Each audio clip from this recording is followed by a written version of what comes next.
조국혁신당의 강미정 대변인이 오늘 성비위와 관련된 기자회견을 가졌습니다. 일단 그 기자회견 관련한 영상 잠깐 보고 오겠습니다. 당내 성추행 및 괴롭힘 사건의 피해자 중 한 명은 지난달에 당을 떠났습니다. 해당 사건과 관련해서 당의 쇄신을 외쳤던 세종시당 위원장은 지난 9월 1일 제명되었습니다. 함께했던 운영위원 3명도 징계를 받았습니다. 또 다른 피해자도 지금 이 순간 사직을 준비하고 있습니다. 성비위 문제를 최초 접수받고 당에 보고한 여성위원회 실무 담당 의원실 비서관은 당직자에게 폭행을 당했고 사건은 검찰에 송치되어 있습니다. 그러나 당은 피해자들의 절규를 외면했습니다. 가장 먼저 이뤄져야 할 피해자 보호와 회복이 외면당하는 사이에 피해자들은 당을 떠나고 있습니다. 결과는 불공정했습니다. 피해자를 지키려 했던 이는 재심 청구 3주 만에 기각, 제명이 확정되었습니다. 반면 재심을 청구한 가해자는 60일을 꽉 채운 끝에 결국 제명이 확정되었습니다. 해달라고 하셨는데 사면기 조국 원장에게도 내부 상황 보고가 됐지만 별다른 조치가 없었던 건지 그게 탈당의 계기가 되신 건지도 8월 15일 전과 후에 당도 입장의 변화가 없었고 조국 전 대표께도 여타 다른 입장은 듣지 못했습니다. 네. 강미정 대변인의 주장을 정리를 해보자면 크게 이제 두 가지입니다. 예. 조국혁신당 내에서 성비위 사건이 있었다. 그리고 조국혁신당은 피해자 보호와 가해자 징계 미온적이었다. 네. 여기 이제 크게 두 축인데요. 요거를 좀 갈라서 지금부터 하나하나 좀 살펴보도록 하겠습니다. 먼저 성비위 사건이 있었다. 이 얘기부터 좀 해볼까 하는데 조국혁신당 소속 당직자가 상급자를 성추행한 혐의로 고소를 한 일이 있었더라고요. 예. 작년 7월부터 2월까지 대단히 지속적인 성희롱 발언과 성추행을 당했다라는 입장입니다. 그리고 작년 7월에는 이제 택시에서 뭐 옮기기도 좀 그런데 뭐 손잡고 껴안고 볼에 입맞춤하고 뭐 그런 일이 있었다는 거고요. 12월 회식에서도 이런 부적절한 일이 있었다는 겁니다. 예. 이게 사실이라면 진짜 굉장히 심각한 일인데 여기에 대해서는 별로 지금 나오는 얘기만 봤을 때는 이견이 없어 보이거든요. 이건 거의 사실에 가깝지 않나 개인적으로는 그렇게 추정하고 있는데 여기에 대해서 생각을 좀 듣고 싶습니다. 그러니까 우선 이게 정당 내에서 이루어진 사건이라는 좀 특별한 점이 있는 것 같고요. 그러니까 아무래도 이제 외부에 말하기가 좀 힘들었을 수가 있고 사실 이제 피해자가 있는 사건은 우리가 좀 조심해서 더 다룰 필요가 있다. 네, 두 맞습니다. 가지를 먼저 말씀드리고요. 네. 지금 이 문제의 심각성은 이 지금 성비위 사건이라는 게 지금 당 내에서 이게 뭐 단 한 번이 아니라 여러 차례 이런 건들이 있었고 당내에 알렸음에도 불구하고 당에서 이게 지금 처리가 잘 안 됐다라는 게 지금 피해자 측의 맞습니다. 주장이거든요. 네, 맞아요. 그래서 저는 뭐 수사는 수사대로 당연히 그거는 또 잘 진행되도록 우리가 또 감시 감독은 해야 되겠지만은 네. 지금 문제의 핵심은 과연 정당 차원에서 뭐 조국혁신당이 이렇게 규모가 큰 당은 아니다 보니까 네. 아무래도 서로 이런 여러 가지 좀 인적 관계라든지 어떤 그런 서로의 좀 이런 소란스러운 일들을 좀 그냥 정리해버리자라고 하면서 좀 당 내에서 어떤 좀 이런 좀 무마하는 이런 일들이 좀 있었던 거 아니냐라는 의심까지 나오고 있기 때문에 오늘 물론 조국혁신당에서도 그 입장을 또 내기도 네, 했습니다만은 맞습니다. 이 부분에 대해서는 좀 국민들께서 아마 좀 더 깊이 관심 갖고 한번 좀 들여다봐야 되지 않을까 예. 그런 생각이 좀 듭니다. 우리 두 변호사님은 어떻게 보십니까? 아니 일단은 사실 확인이 급선무죠. 네. 그러니까 그게 있었다고 하면 응분의 조치가 당연히 이루어져야 되는 것이고 뭐 양 당사자 간의 말이 좀 틀리다면 사실 확인을 위한 거를 뭐 수사기관에서 할 수 있는 거는 거기에 맡기더라도 네. 당 내부적으로 확인할 수 있는 것은 철저히 확인을 해서 책임이 있는 사람에 대해서 응분의 조치를 취해야 될 텐데 그 지금 저 기자회견 부분 중에 저는 약간 갸우뚱한 게 왜 피해자 쪽의 편에 섰던 사람들이 계속 제명이 되고 뭐 네. 당을 떠났다. 예, 예. 그거는 저 얘기만 들으면 어떻게 저런 일이 말도 안 있지라고 되죠, 사실은. 이해가 전혀 안 되는데 네. 이거는 조국 혁신당 쪽의 공식 입장이 뭔지 좀 나왔어요. 예, 뭐라는 거예요? 그래서 공식 입장을 제가 간략하게만 말씀드린 방금 말한 그 건에 대해서만 예. 피해자 편에 섰다는 이유로 징계했던 것은 아니라는 입장입니다. 간단하게 정리하면. 그 징계 사유가 뭐라는 거예요? 징계 사유는 다른 이유라는 거예요. 그게 이제 조국 혁신당의 공식 입장이에요. 그러니까 그거는 네. 사실 확인을 해봐야죠. 네. 우리 변호사님은요.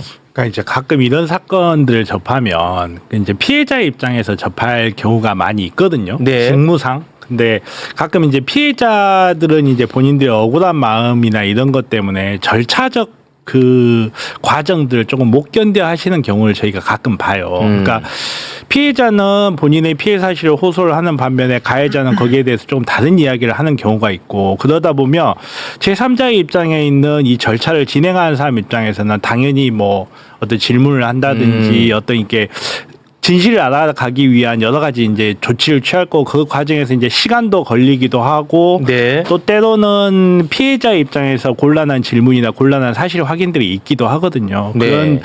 그런 부분에서 조금 이렇게 저는 뭐 강미정 대변인님께서 뭐 어떤 과잉 반응을 했다든가 이런 의미로 하는 건 절대 아니에요. 그건 오해가 없었으면 하고 이 절차를 좀 더 이렇게 잘 마무리가 됐어야 됐을 텐데 이게 네. 제명이 결정되고 곧바로 강미정 대변인님께서 이 탈당을 결정하신 게 네. 조금 부적절해 보일 수도 있겠다 하는 생각은 좀 들어요. 네. 근데 뭐 어찌됐든 간에 이 피해자들에 대한 적극적인 당내의 어떤 행동이 없었으니까 이렇게까지 나오지 않았을까? 아니 저는 뭐 이 부분에 대해서는 그래도 팩트대로만 얘기를 한다면 네. 오늘 저도 조국 혁신당의 입장문을 봤거든요. 네네네. 굉장히 상세하게 써놨습니다. 맞아요. 근데 거기 어디에도 이 사태에 대한 정무적인 책임 맞아. 내지는 죄송함 맞아. 이거 한마디도 없어요. 그냥 저도 이제 그게 굉장히 마치 깜짝 원고 놀랐습니다. 피고가 법정에서 다투는 의견서를 낸 것처럼 맞아. 입장을 냈거든요. 네. 그렇다면은 이게 아무리 봐도 좀 이해는 잘 안 되잖아요. 왜냐하면 당에서 문제 제기를 했고 이런 안 좋은 이제 성비위 사건이 있었다라고 하면은 그 자체로 사과해야지. 아니 이거는 토론의 문제가 아니잖아요. 네. 누가 그렇더라도 이런 문제를 딱 누가 발생을 시켰다 수사 그렇습니다. 받는다. 그럼 당연히 제명되고 목소리를 낸 사람들이 뭐 다른 징계 사유라고 하더라도 네. 이런 식으로 정리가 안 돼가지고 누적된 문제가 이제 오늘에 와서 이게 터졌다. 네. 그 자체만으로도 저는 정당 내부의 어떤 시스템이라든지 어떤 내지는 작은 정당일수록 이게 잘 문제가 시스템이 완벽할 수는 없기 때문에 좀 문제가 있어서 저는 좀 죄송하다, 송구하다 이런 얘기가 정무적으로는 나와줘야 되는데 네. 오늘 그 입장문 어디에 봐도 사실 그 얘기는 없었던 거는 팩트이기 때문에 그 예. 부분을 아마 좀 전 눈여겨서 좀 봤습니다. 네. 아, 지금 또 그 오해를 많이들 하고 계시는 것 같은데 지금 채팅창이 그 유튜브 차원의 문제로 맞아요. 멈췄어요, 지금. 네, 지금 멈춘 상태지 네. 저희가 그 여러분의 의견을 듣고 싶지 않아서 막은 것이 아닙니다. 그렇습니다. 예, 그렇게 막을 만한 뭐 그 권한이 있는지도 저는 잘 모르겠는데. 네, 네. 안 나오네요, 채팅. 예, 아무튼 안 지금 나와요. 채팅창을 저희가 막은 거 결코 아닙니다. 신인규도 약간 의심하는 것 같은데 막은 거 아니야. 아니, 아까부터 저 예, 예. 유튜브 차원에서 기술, 예, 유튜브 예, 차원에서. 막은 거 절대 아니라는 예. 거. 이게 채팅이 너무 많이 몰리다 많아서. 보니까 네, 이렇게 그렇죠. 된 거 아, 아닌가 중간에 싶어요. 이런 경우 종종 예. 신인규 변호사의 네네. 말에 이어서 네. 제가 조금 덧붙이면 사실 이 사건이 오늘 강미정 대변인이 기자회견하면서 이제 공개가 된 거 그렇습니다. 아니겠습니까? 네. 근데 저도 이제 그 기자회견 끝나고 나서 네. 이제 관련 기사들이라든가 이런 걸 찾아봤거든요. 네. 이게 좀 오래된 사건이더라고요. 오래됐더라고. 그래서 일단 개인적으로 놀란 거는 이렇게 오래됐는데 왜 조국 혁신당은 지금까지 이 사안에 대해서 공개적으로 어떤 이 문제를 뭐 사과라든지 밝히거나 사과하거나 네. 어떤 조처를 했다라는 얘기가 왜 없었을까? 아니요. 그 부분에 그건 대해서는 아닌가요? 공개적으로 밝힌 적이 있는 걸로 아, 알고 그래요? 있거든요. 아, 예, 그렇습니까? 예, 예. 아. 이 사건에 대해서는 이렇게 지득을 하고 있는 사람들도 이미 많이 있었을 거예요. 이 과정. 근데 실명을 밝혀서 외부로 이렇게 나오진 않았죠. 그러니까 실명이라 하면 가해자 실명을 그렇죠. 말씀하시는 가해자 거죠? 실명, 피해자 실명도 공식적으로 밝힌 것 같진 않아요. 근데 이제 본인께서 이러이러한 일이 있었다는 거 외부도 이제 어느 정도 좀 밝힌 면이 있죠. 근데 공식적으로 조국 혁신당 측에서 이거를 뭐 은폐하거나 그런 건 아니 아닌 걸로 알고 은폐했다는 있어요. 얘기가 아니고요. 이 정도 이제 강미정 대변인이 기자회견 통해서 문제 제기를 하기 전에 네. 조국혁신당 차원에서 뭔가 자체적인 어떤 그런 조처라든가 이런 게 좀 있었어야 되지 않나. 근데 강미정 대변인이 이렇게 공식적으로 기자회견하기 전까지는 사실 많은 분들이 이 사안을 몰랐을 거라고 저는 생각을 하거든요. 네. 그러니까 이 자체가 약간 문제가 좀 있는 것 같다. 아니 제가 이 말씀에 조금만 살을 보태면 제가 아까도 서두에 정당이라는 특수성을 얘기를 했잖아요. 그러니까 일반 직장에서도 이런 비슷한 일이 있을 수가 있어요. 네. 근데 이건 정당이기 때문에 어떤 시스템적인 그러니까 이런 것들이 돌아가서 만약에 잘 해결이 됐다면 오늘 여기까지 오지는 않았을 텐데 좀 미연에 그 시스템이 뭐 부족했든 아니면 작동이 안 됐든지 간에 그게 좀 작동이 안 된 부분까지도 지금 이 피해자분들은 지금 지적을 하고 있는 부분이라서 저도 네. 그 부분은 좀 의아했다라는 근데 말씀 좀 작동이 안 드립니다. 됐다고 하기에는 제명 조치가 이루어졌잖아요. 네네. 이거를 작동이 안 됐다고 표현하기는 좀 어려울 것 같은데. 아니 근데 지금 제명이 그러니까 두 개 오히려- 제명을 또 동시에 그렇죠. 있으니까. 그러니까 네. 가해자 피해자 양쪽 다 제명이 됐다는 거잖아요. 그러니까 네. 그게 잘 아니, 가해자 피해자 양쪽 다 제명이 된 게 아니고 지금 이제 피해자의 조력자. 그렇죠. 조력자. 그렇죠. 그러니까 예. 피해자 측 피해자 측도 제명이 됐다고 하니까 네. 그게 무슨 사유로 제명이 된 거냐. 음. 정말 강미정 대변인이 주장하듯이 이게 피해자 쪽에 섰다는 이유만으로 내지는 사실상은 그것 때문에 다른 뭐 공식 그 형식적인 징계 사유는 다른 거를 들었더라도 네. 사실은 피해자 쪽에 섰다는 이유로 징계가 됐다고 하면 그건 심각한 문제죠. 이건 심각하죠. 그건 심각해요. 만약에 그렇다면 그건 그건 심각하죠. 네. 근데 어찌됐든 간에 제가 이제 확인하고 들어오기 전까지는 조국혁신당 입장이 나온 건 있더라고요. 근데 예. 그거는 아니라는 입장인데 어떻게 뭐가 아닌지는 우리가 확인해 볼 필요가 있어 보입니다. 그건 예. 적절한 지적인 것 같고요. 예. 그리고 지금 뭐 또 역시 많은 분들이 오해를 하고 있는데 왜 최강욱 부분만 딱 잘라서 방송하냐고 하는데 지금 이제 할 겁니다. 강미정 대변인이 이제 기자회견을 했고 기자들과의 질의응답 과정에서 최강욱 원장에 대한 이야기가 나왔어요. 그 조국 혁신당 관련한 행사장에 가서 피해자에 대한 2차 가해성 발언을 했다라는 이 찌라시가 좀 돌았었나 봐요. 네. 그 찌라시에 대한 질문을 기자가 하고 거기에 대한 대답을 강미정 대변인이 한 부분이 있습니다. 그 부분을 일단 영상으로 보고 와서 이야기 나누겠습니다.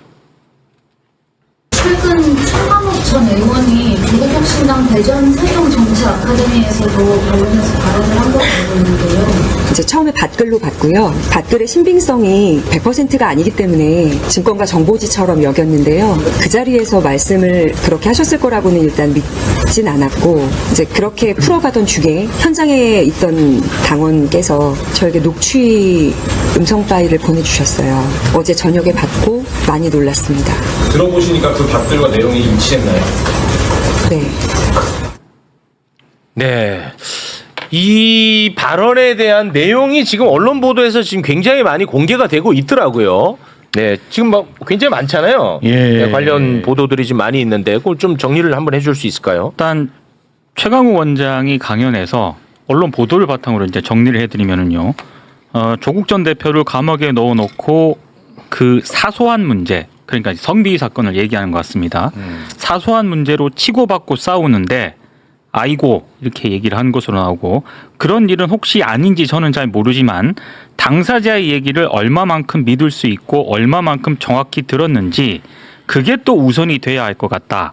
이런 얘기를 한 것으로 일단 되어 있고요. 그리고 일단 정확하게 안 다음에 내가 판단하고 싸우는 건지 정확하게 알지는 못하지만 그럴 것 같아서 싸우는 건지부터 명확히 좀 했으면 좋겠다. 그리고 그 다음에 무슨 판단이 있어야지 그냥 내가 보기에 나는 누구가 좋은데 저 얘기하니까 저 말이 맞는 것 같아.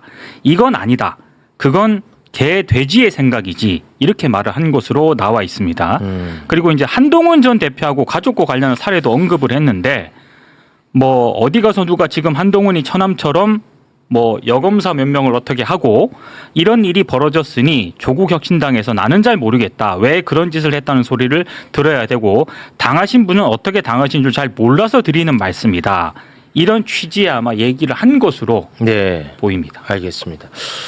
관련해서 뭐 좀 예, 말씀 좀 부탁드리겠습니다. 일단 최강욱 원장님의 발언에 대해서는 최근에 있었던 일이니까 여러 가지가 좀 복합적으로 있는 것 같아요. 그래서 지금 이제 정청래 저는 대표께서 상당히 지시를 잘했다고 봅니다. 그래서 직무감찰을 좀 해서 그 윤리감찰단에서 이 조사를 좀 하겠다는 조치가 있었는데 사실은 권력을 가진 사람이 꼭 정치인만, 그러니까 그 당 국회의원만 있는 건 아니거든요. 그러니까 여러 가지 정당의 대표나 의원들이나 어떤 여론에 영향을 많이 미치는 자리일수록 그 힘이 있는 건데, 최강욱 원장님께서 이제 민주당의 당직을 가진 상태에서 조국혁신당 연수 행사에 가서 일단 이 발언이 나왔다라는 게 맞아요. 일단 첫 번째로 좀 문제가 될 것 같고요. 네. 그리고 두 번째는 아까 말씀하신 대로 이 피해자에 대한 상당히 이건 좀 사소한 문제다라는 표현 자체가 이게 문제가 되죠. 네. 그러니까 이건 2차 가해 내지는 여러 가지 그 후속적인 문제를 낳을 수 있는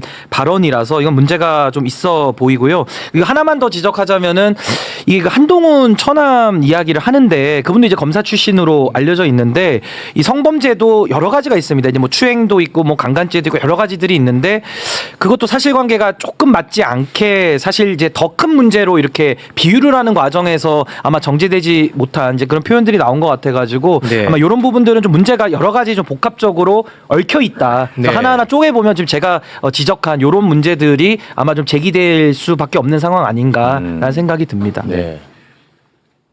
비슷해요. 그러니까 가장 문제 될 수 있는 부분은 그거잖아요. 이제 조국 전 대표를 감옥에 넣어놓고 그건 뭐 조국 혁신당 당원들이 넣은 거는 전혀 아닌데 하여튼 네.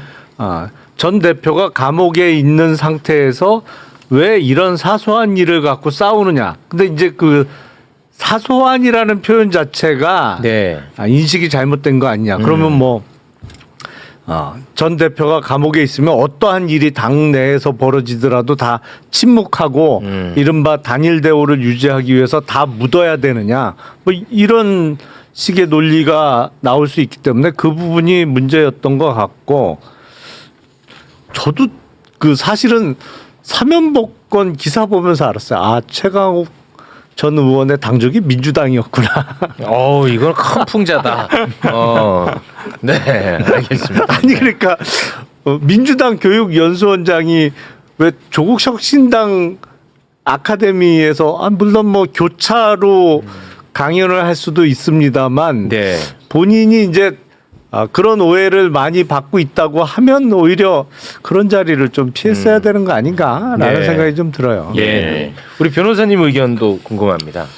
뭐 최강욱 의원님의 워딩이 좀 부적절한 부분이 있었는데 네. 그렇다고 해서 최강욱 의원님이 뭐 어떤 사실관계를 확정해가지고 누군가를 비난하거나 누군가를 저격할 의도로 한 말이라고는 전혀 보여지지 않아요. 그리고 사실 이제 뭐 누구와 누구의 관계를 이야기하기는 좀 그렇긴 하지만 최강욱 의원님 같은 경우는 이제 제가 알고 있는 범위 내 강미정 그 대변인님하고 같이 방송을 진행하기도 하고 방송을 오래 한 걸로 알고 있습니다. 그래서 개인적 친분 관계도 있기 때문에 뭐 어떤 특정 대상을 저격해서 이야기를 했다기보다는 그냥 이 자리에서 그러니까 이게 당 전체의 어떤 구조적인 문제라기보다는 개인의 일탈 정도의 문제인데 이걸 가지고 너무 이렇게 당 전체가 과민해서 반응하는 것도 좀 적절하진 않다. 이런 의미에서 이런 발언이 나오지 않았나. 저는 좀 그렇게 판단이 됩니다. 네.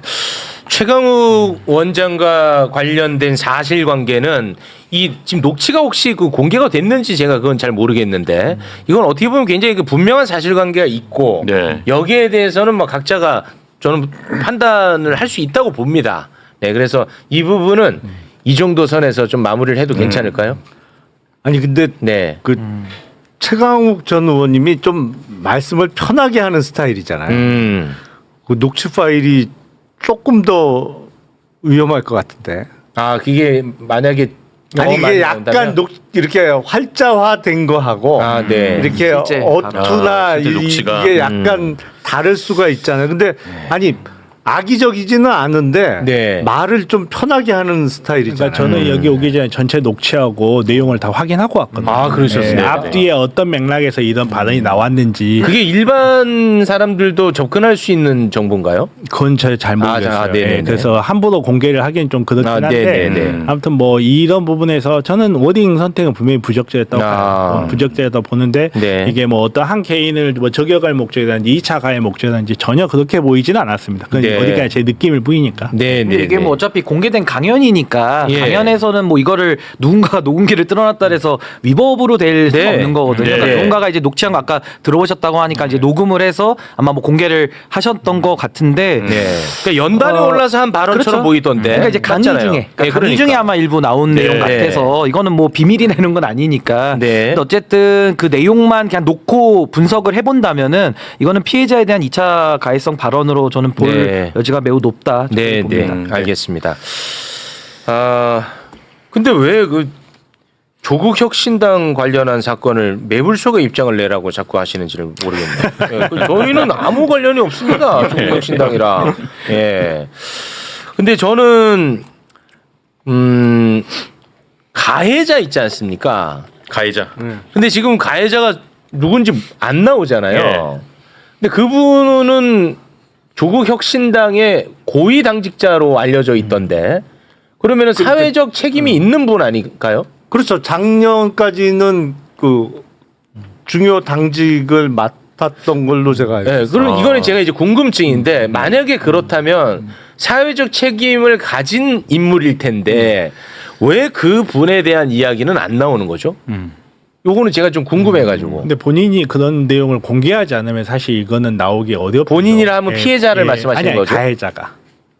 아 그래요? 가해자가 공개하지 않으면 실명이 나오긴 어려울 것 같아요. 아니, 그러니까 그런 거죠. 이게 정말 중대 범죄로 해서 특수하게는 이제 뭐 범죄자 신상 공개 뭐 이런 것들이 있잖아요. 근데 네. 이거 그쪽까지 갈 사안은 그리고 아닌데 제가 이제 알고 있기로 공적 인물, 그러니까 공적 인물도 단위가 다 있어서. 그러니까 저는 그걸 네, 얘기해요. 그러니까 어디까지 네. 공개하는 기준이 있는데, 근데 네. 이분을 저도 그 고위 당직자로는 알고 있어서 네. 사실은 뭐 공개가 돼도 사실 그걸 가지고서 아마 그 혐의를 받는 분 입장에서 이해하기는 좀 어려울 만큼 일단 고위 당직 이셨기 때문에 근데 공개는 안 됐더라고요. 그래서 저도 그 네. 부분에 대해서는 나름 경찰서에서도 이 기준을 갖고 있을 텐데 제가 그 기준은 지금 이게 파악을 제가 알고 못해서 있기로는 경찰 수사가 고소 고발까지는 안 된 걸로 알고 있는데 제 정확하지가 않나요. 아, 그 조사는 이거 받고 고발이 네, 된 받은 걸로 알고 사건입니다. 있어요. 아, 고발이 예, 됐어요. 고발이 꽤 됐습니다. 오래 전에. 네, 요 고발이 정확하게 된 사건입니다.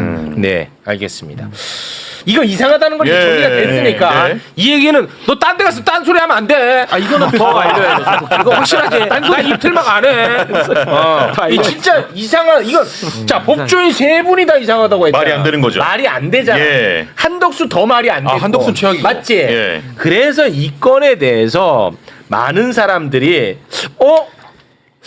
이거 조이대 난 시즌 2 아니야? 이렇게 의심합니다. 왜냐? 예. 왜냐하면 지금 지귀현이가 내란 관련해서 재판 지연 계속하고 있죠. 네. 그리고 그 전에서 뭐 특검 관련한 영장이 계속 기각되고 네. 있죠. 그러다 보니까 민주당에서 이 내란에 한해서 특별 재판부를 설치하려고 하고 있어요. 네네.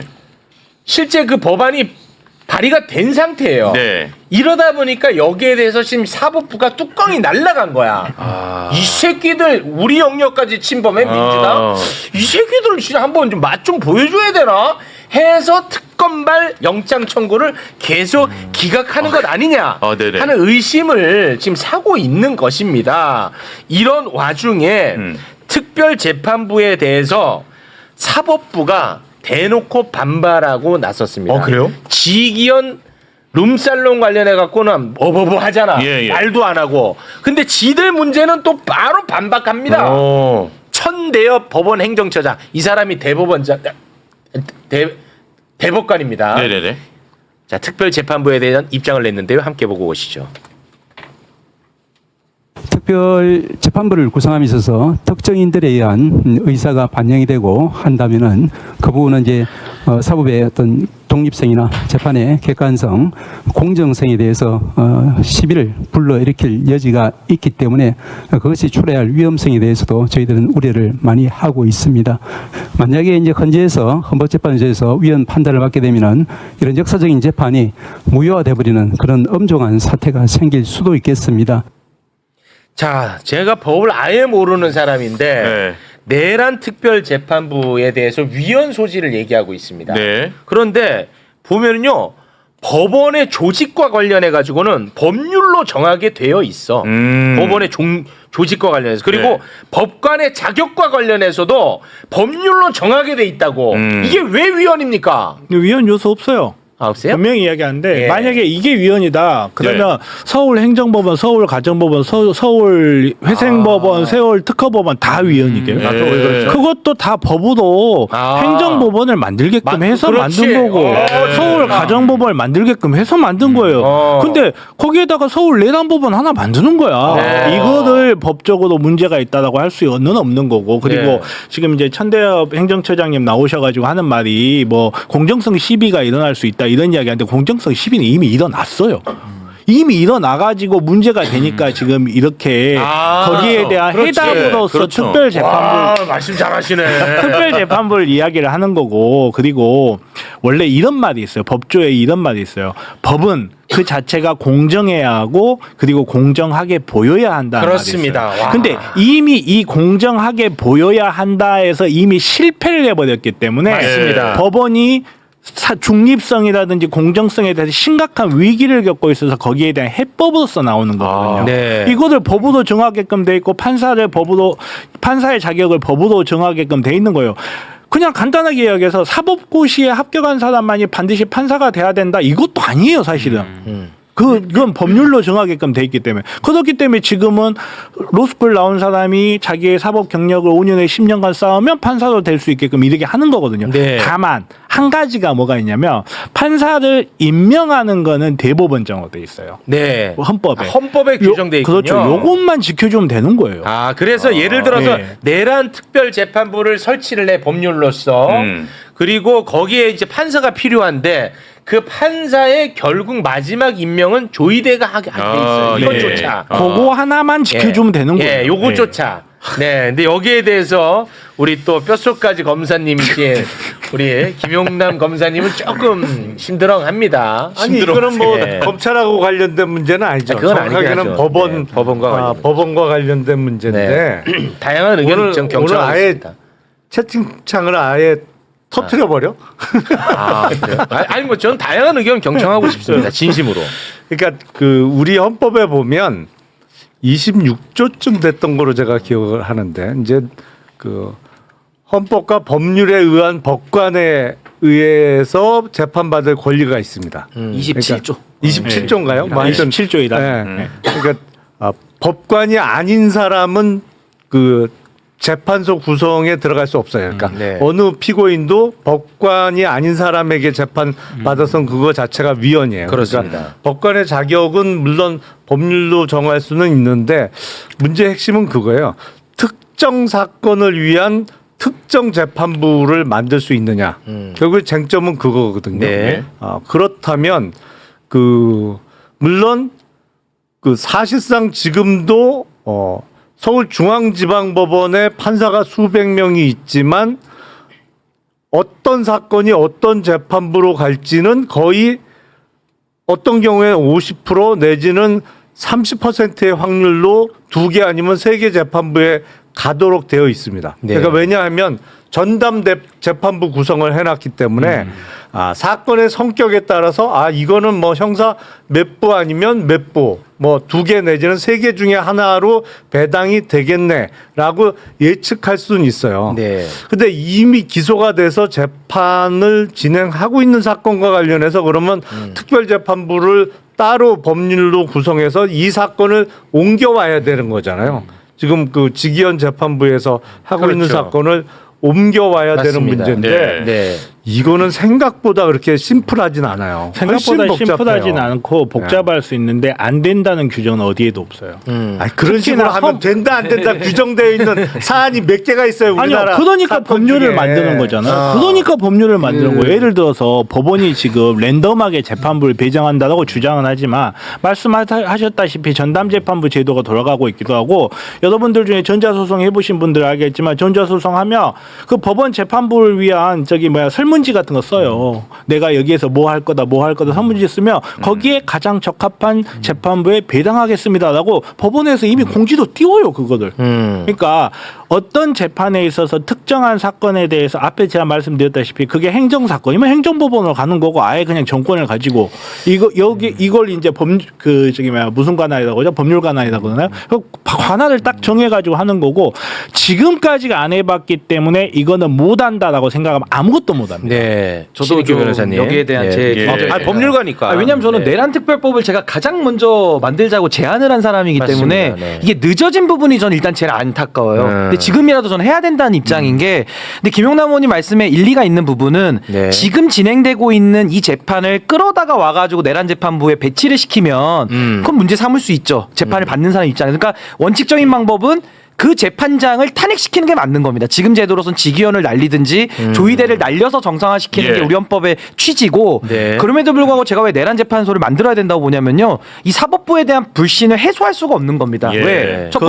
첫 번째 내란이라는 이 중대한 상황 이건 뭐 중대로도 표현이 안 돼요. 엄청난 일이 지금 일어난 거고 두 번째는 윤석열이 내란 수괴인데 네. 내란 플러스 알파잖아요. 지금 뭐 특검 3개 다 돌아가고 있으니까 네. 여기에 대해서 윤석열이 내란 수괴인데 내란 수괴가 내란을 일으키기 전에 합법적인 권한을 가지고 조의대를 임명을 해놓은 거예요. 그래놓고 사후적으로 내란을 일으켰는데 결과적으로 지금 와서 보면 윤석열은 자기가 임명한 대법원장으로부터 지금 재판을 바꾸는 거랑 똑같은 겁니다. 네. 이 이해 충돌을 깨줘야 되는 거예요. 그렇죠. 그래서 저는 내란 특별법을 통해서 이제 만들어야 되는데 그 관할 사건들을 내란 플러스 그리고 내란에다가 지금 윤석열이 일으켰던 이 범죄 비행위들 있잖아요. 이거 저는 연관 재판으로 할 수 있다고 봐요. 그렇게 해서 내란 재판소를 만들어서 내란의 남은 부분과 그리고 앞으로 이뤄질 이 지금 비리들 많지 않습니까? 네. 이걸 엮어서 재판할 수 있는 재판부를 만들되 조건은 판사는 지금 임명되어 있는 법관들 중에 저분들 중에 일부를 차출하는 방법들을 써야 됩니다. 그게 가장 네, 위헌 그러니까 논란의 새로운 가장 사람을 중요해. 법관으로 임명해서 하고 이런 건 너무 위헌성이 많고 지금 법관들 중에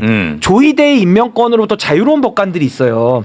이 사람들을 어떻게 추천받고 어떻게 검증할지는 우리가 따로 논의는 더 해야 되겠습니다만은 네. 최대한 중립적이고 국민들의 다수가 수긍할 수 있는 방법을 가지고 저는 미래의 사건을 가지고서 내란 재판부를 하면 저 그 부분에 대해서는 크게 위헌 시비를 그러니까 막을 수 그럼 있다. 신인규 변호사님 그리고 말씀은 하나만 더 추가. 내란 특별재판부가 아니라 특검 특판이죠. 특별재판부네. 근데 특판인데 내란과 관련된 거를 중심적으로 하되 그게 중심이고. 네, 중심적으로 하되 지금 윤석열과 관련된 사건들이 많잖아요. 그러니까 요거를 정리하는 부분을 조금 더 열어놓는 쪽으로 하고 이게 만약에 위헌으로 간다 그러면 하나 제일 걸리는 건 뭐냐면 이거 있는 그대로 말씀드리면 이게 과연 우리 과거에도 특별재판부가 있었어요. 근데 그때는 헌법에다가 써놨습니다. 그래서 이걸 이제 입헌 관행이라고 하는데 지금은 이제 우리 헌법에는 특별재판부 조항은 없고 특별법원을 설치할 수 있다는 이제 군사법원 관련된 내용만 있는 겁니다. 그래서 이게 입헌 관행이 있기 때문에 이거는 사실은 그 위헌론에 좀 더 강화된 의견이긴 합니다만은 저는 이 사건이 워낙 중대하고 지금의 사법부가 자정을 안 하고 있기 때문에 네. 저는 이런 특별판사 제도는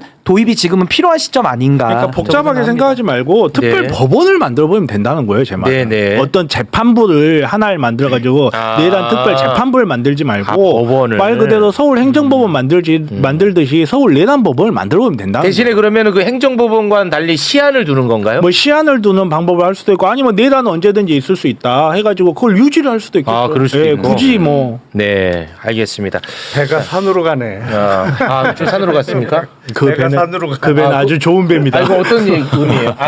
어떤 의미인지 아니, 그것만 일단 듣고 가겠습니다. 신인규 변호사가 잠깐 언급했듯이 네. 우리가 이제 2번 정도 그런 경험이 있어요. 그러니까 반민특위 때 있었고, 반민특위 있었죠, 네. 3.15 부정선거 때 이제 그런 특별재판소를 설치한 적이 있었는데 그때는 이제 제가 알기로는 헌법 부칙에 넣었습니다. 그러니까 이제 위헌 문제를 해소하기 위해서 헌법 개정을 통해서 그걸 할 수 있도록 했어요.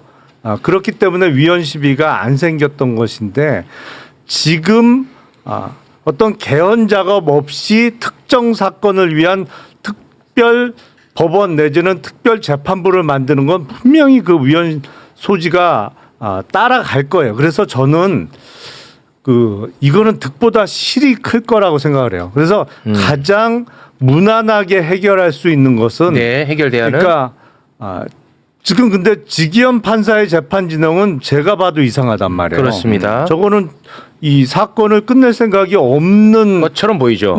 거로 진행을 하고 있죠. 계속 예, 그렇게 진행을 맞습니다. 하고 예. 있기 때문에 지금 시스템 안에서 해결하는 게 가장 위헌 소지나 분쟁의 소지를 없앨 수 있는 건데 결국엔 그래서 법원 판사들이 계속 있는 게 아니잖아요. 그래서 네. 법원의 인사 이동 내지는 지금 법원 행정처에서 그 접대 받았느냐 여부를 놓고 지금 강간 무소식인데 그렇습니다. 정말 접대 받은 게 맞다면 감찰과 징계 절차가 들어가야 되는 것이고 그걸 안 하니까 그 얘기는 하지 그렇죠. 마시고. 그러니까 안 하는데 근데 그 얘기를 그런 왜 자꾸 식으로 하세요? 법사위에서 네. 법원 행정처장을 상대로 그걸 추궁해서 그 결과를 빨리 도출해 내는 게 아니 그 안 하니까 가장 문제지. 무난한 해결 방법. 아이고 의원님, 그걸 안 생각을 하니까 해봐. 문제지. 생각을 해봐요. 그러면 그 얘기는 하지 마시고. 특별 재판부를 설치한다 그러면 재판부의 구성을 특정 판사의 이름을 법률에다가 넣어?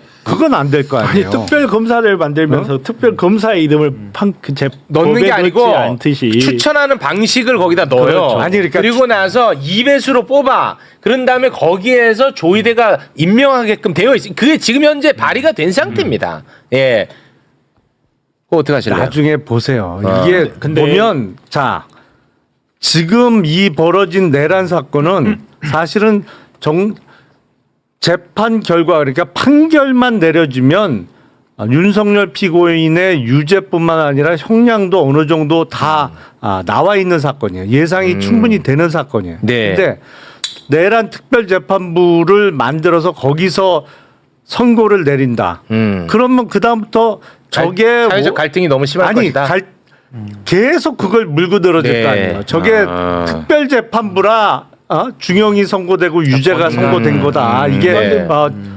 일반 법원에서 재판을 했으면 나는 무죄다. 그 주장 끝까지 할 거고 그걸 네. 또 계속 떠드는 사람들이 계속 남아 있을 텐데. 아니 근데 그 떠드는 사람 때문에 아무것도 못 할 수는 없죠. 그러니까 문제가 아니, 그거거든요. 근데 직위원 판사 한 사람 때문에 아니 이거를 그러니까 다 시스템을 좋은데 다 바꿔버린다고. 그러니까 저는 근데 내란 특별재판부에 개인적으로는 이게 좀 설치가 됐으면 좋겠다는 생각을 갖는 사람이긴 하지만 저는 뭐 다른 대안도 좀 듣고 싶은 마음이 있거든요. 근데 그 대안은 방금 말씀하신 그거는 대안이 안 되죠. 왜냐하면 그게 아니면 안 되니까 이걸 하려고 하는 1월에 거죠. 어차피 법관 인사이동이 있잖아요. 매년 그러면 1월까지 매년 기다려야 1월에. 된다는 건데 1월까지 아이고. 기다리면 윤석열 구속기가 만기로 풀려나요. 그리고 아니 그거는 안 그런 게 추가 기소권이 계속 있기 때문에 추가 기소가 이루어지면 계속 아니 근데 제일 중요한 건 뭐냐면 전 이거 같아요. 그러니까 직위원 한 명은 아니고 조의대의 대법원 하에선 이게 지금 재판을 더 한다는 것이 그러니까 국민들이 갖고 있는 이 불신을 해소할 수 없다라는 게 저는 가장 큰 문제의 핵심인 것 저도 같고. 저게 가장 근데 중요하다고 다만 아, 영장 판사 그러니까 영장 판사가 임명권자니까 당연히 눈치 보죠. 그래서 저는 다만 위헌성의 시비가 없는 건 아니에요. 다 충분히 있습니다. 아까 제가 입헌관행도 설명을 드렸고 위헌 시비 당연히 있고 최대한 위헌성을 줄여서 만들어야 되기 때문에 그렇죠. 저는 그래서 지금 하고 있는 직위원 재판에 대해 가지고 그걸 끌어와 가지고 내란 재판부로 가면 네. 저 위헌 시비가 커진다고 봅니다. 그러니까 기존 재판을 하면서 그건 그 판사를 탄핵으로 날려버리는 게 저는 맞다고 보고 네. 다만 내란 및 요 내란과 관련해서 했던 그 사람들에 대한 관할을 사건에 대해서는 전 좀 규정을 축소해서 할 필요가 있다고 보고 네. 그렇게 해서 앞으로 벌어지는 일들에 대해 가지고는 지금 뭐 3특검들 돌아가고 있잖아요. 전 거기에 대한 사건들을 재판하는 특별재판부도 반드시 필요하다. 이거는 네. 왜냐하면 조의대의 문제가 가장 큰 거예요. 지금. 맞아요. 그러니까 조의대가 우리가 큰 잊어먹고 있는데 조의대 코트가 한 짓이 뭐냐면 이재명 대통령에 대한 재판을 15일 만이었나 19일 만이었나요? 네. 9일 만에 내려보낸 거예요. 9일 만에. 이 짓을 한 게 지금 조의대 코트인데 이걸 도대체 우리가 어떻게 신뢰를 할 수가 있느냐. 네. 이 부분도 잊으면 절대 안 근데 되거든요. 법을 만들 때 조심은 해서 만들어야 되는데 이게 그렇죠. 그냥 당연히 한다고 해서는 악용되거든.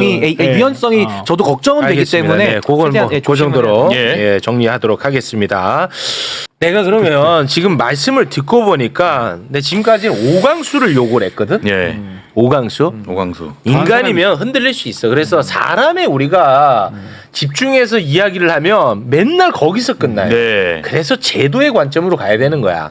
이거 뭐 오강수 아니라 육강수가 와도 이거 그냥 100억이면 한다니까 욕 먹으면 너무 크네. 너무 커. 맞잖아. 네. 그러니까 이거는 제도로 정리해야 돼. 사람으로 정리할 수가 없어요. 자꾸 그 인적 쇄신 얘기하지 말라고. 사람으로 안 된다니까. 아, 그래서 지금 오강수 욕하지 마세요. 오강수 욕할 거 아니야. 이런 오강수 같은 사람이 나타날 수 있게끔 만든 이 제도 시스템 이거를 야 이게 근본이다 진짜. 그렇죠. 우리 네. 사회 전반이 맞아요. 여기에 대해서 어떤 식으로 바뀌어야 되는가 여기에 대한 논의가 사실은 이미 시작이 됐죠. 아니 그러니까 이게 네. 전관 비리가 나쁜 게 뭐냐면 이놈 전관 예우 받는 얘만 돈 먹고 끝내는 문제가 아니라 얘가 돈을 먹음으로 인해서 엄청나게 많은 희생자가 발생하고 대한민국 공익이 무너진다는 게 더 문제예요. 그렇죠. 아니, 이놈이 그냥 돈 먹고 그냥 배불리는 게 문제가 아니라. 그렇게 탄생한 게 윤석열이잖아요. 그러니까 윤석열 욕하지 마세요. 아니. 욕을 해야겠는데. 잠깐만요. 그거는 동의하기 어렵다. 윤석열 욕하지 마. 윤석열. 오강수 윤석열 욕은 해야지. 욕은 하는데. 오늘 셔츠 나왔다. 아니 근데